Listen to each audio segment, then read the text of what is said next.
여기서 우리가 전문가들 좀 전화를 연결해 좀 자세한 내용 메르스 관련 이야기를 좀 해보겠습니다. 전 대한의사협회 신종플루 대책위원이신 이동훈 내과 전문의 전화 연결돼 있습니다. 선생님 안녕하십니까? 네, 안녕하십니까? 예, 자 메르스가 발생한 지 오늘로 4주째가 됐습니다. 3차 감염자, 다시 바이러스를 퍼뜨리는 4차 감염 사례가 속출하면서 이 지역사회 전파와 3차 유행 우려가 커지고 있는 상황인데 현재 상황 어떻게 보고 계신지 궁금합니다. 이거 지금 너무 오랫동안 지속돼서 국민분들이 많이 좀 불안해하실 것 같은데요. 예. 일단은 삼성서울병원 응급실 내원 환자로부터 시작된 2차 유행, 이거는 어느 정도 다 진정되신 것 같습니다. 예. 근데 지금 저희가 우려하고 있는 거는 새롭게 밝혀졌던 삼성서울병원 이송요원이 다수의 접촉자들을 발생시켰고요. 예. 그리고 가족 간이라든지 아니면 환자를 치료하시는 의료진들로부터 산발적으로 이 4차 감염이 지금 발생되고 있습니다.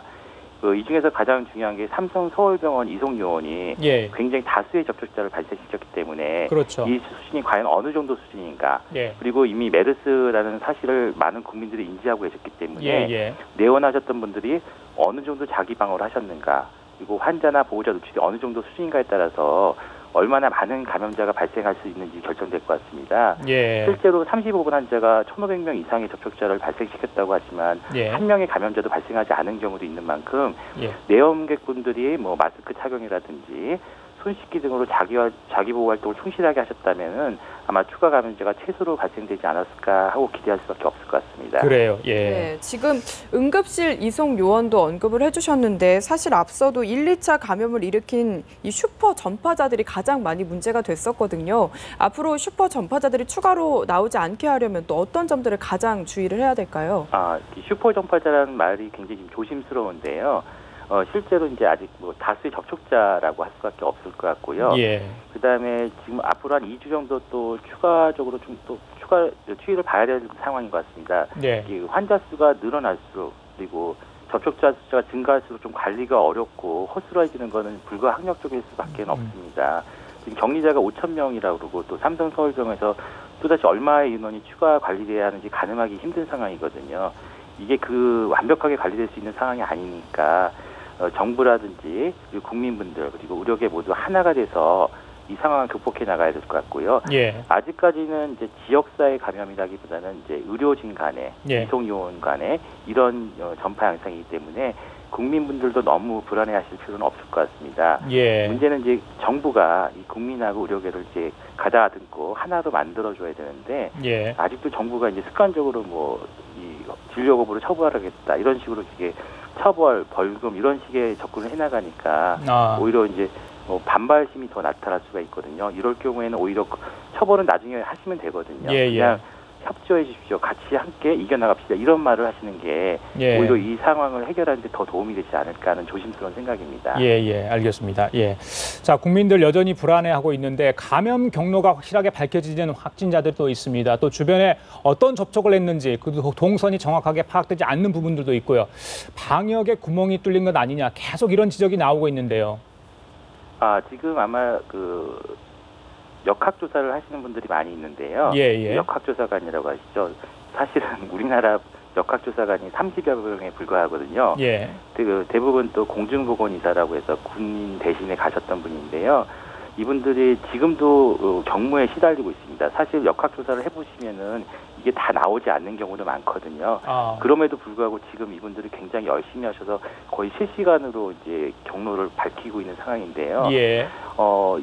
지금 역학조사에 부족해가지고 여기저기서 지원도 많이 받고 있는데 실제로는 충분하게 잘 지원이 안 돼서 현장 얘기를 들어보면 숙식도 자비로 해결하고 있다 이 정도 상황인 것 같습니다. 이런 상황에서는 아마 역학조사 결과가 나중에 또 수정될 수도 있으니까요. 신중을 기해봐야 되는 것이고요.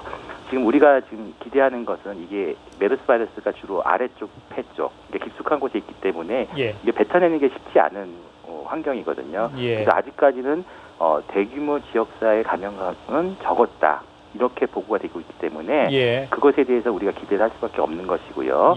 그다음에 이게 만약에 지역사회 감염이 진짜 많이 발생될 경우에는 발열 환자가 누가 메르스인지 아닌지 확인할 수가 없는 상황이 벌어집니다. 그런 경우는 단순 감기 환자도 메르스 검사를 해야 되기 때문에 막대한 사회적 비용이 들어갑니다.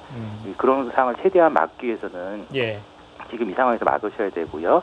대중이 모이시는 곳이라든지 밀집된 공간에 가실 때는 마스크를 착용하시고 그다음에 제일 간단한 게 손 씻기거든요. 예, 손 씻기만 그렇죠. 열심히 하시면은 뭐 메르스가 뭐 온 사방에 있더라도 보호할 수가 있습니다. 그리고 알겠습니다. 발생병원을 꼭 확인하시고 그 부득이한 경우는 병원들을 여기저기 다니시는 게 별로 안 좋거든요. 이런 것들을 국민도 같이 협조해 주시고 국가도 협조해 주면 아마 이 상황을 극복할 수 있지 않을까 하는 생각입니다. 예. 네, 그리고 또 하나 국민분들이 불안해하시는 점이 아마 이렇게 점점 젊은 층으로 당초 알려진 것과는 달리 젊은 층으로까지 확산되는 게 아닐까 싶어요. 오늘은 40대 첫 사망자도 나왔는데 어떻게 돼야 된다고 보십니까? 젊은 분들이라고 해서 이제 안 걸린다는 게 아닙니다. 메르스 바이러스가 그 너무 공포스러워하실 필요도 없지만 이제 감기라고 너무 과소평가하시는 것도 곤란하거든요. 이 바이러스 자체가 폐포 깊숙이 들어가기 때문에 상당히 심한 호흡곤란 증후를 유발시킬 수 있기 때문에요. 예. 그 젊으신 분들은 또 면역 반응이 또 강력하게 나타나면서 신체 손상을 더 강하게 줄 수가 있습니다. 그러니까 바이러스에 감염된 세포를 제거하면서 정상 세포도 같이 제거되는 현상이 일어나는 것이죠. 예. 그 과정에서 이제 그 여러 장기들의 손상이 일어나거나 장기 부전에 있어서 안 좋게 되는 경우도 있는데요. 예. 다만 지금 현대의학적으로 저희가 가장 강점을 보이는 게 보존적 치료 방법이라 그러죠. 인공호흡기라든지 뭐 요즘 에크모도 사용되고 있고 영양제, 뭐 항생제 이런 식으로 오랜 시간 버틸 수가 있는 거거든요. 이 기간 동안에 젊으신 분들은 체력이 좀 뒷받침이 되기 때문에 회복할 수 있는 가능성이 고령인 비해서 좀 더 높다는 것이죠.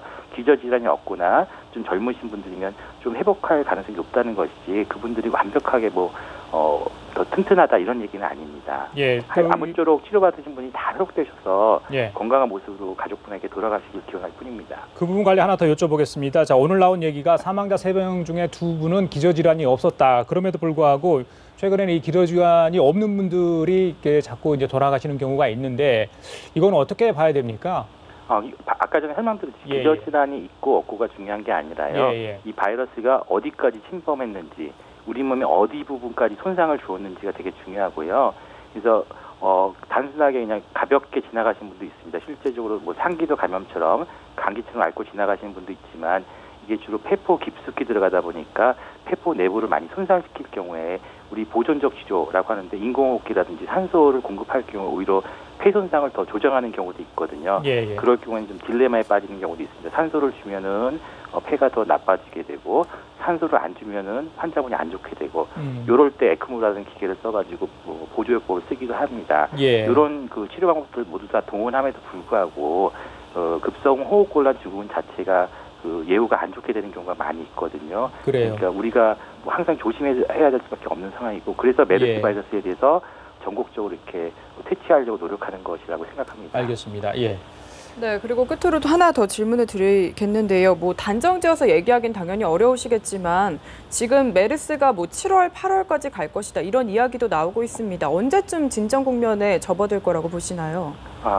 진짜 매번 이제 저뿐만 아니라 많은 분들이 항상 2주 얘기를 말씀을 하셨을 텐데요. 그러니까 잠복기가 2주라는 것이거든요, 사실은. 그래서 2주 동안 이제 지켜봐야지 안다라는 것인데요. 사실 좀 어려운 말입니다. 사실 사람의 몸이라는 게 기계가 아니지 않습니까? 어떻게 딱 14일 끝나고 바이러스가 없다 이렇게 정리할 수가 있겠습니까? 당연히 어저께 발표한 것처럼 뭐 15일, 16일에도 발생이 나타날 수가 있는 것이고요.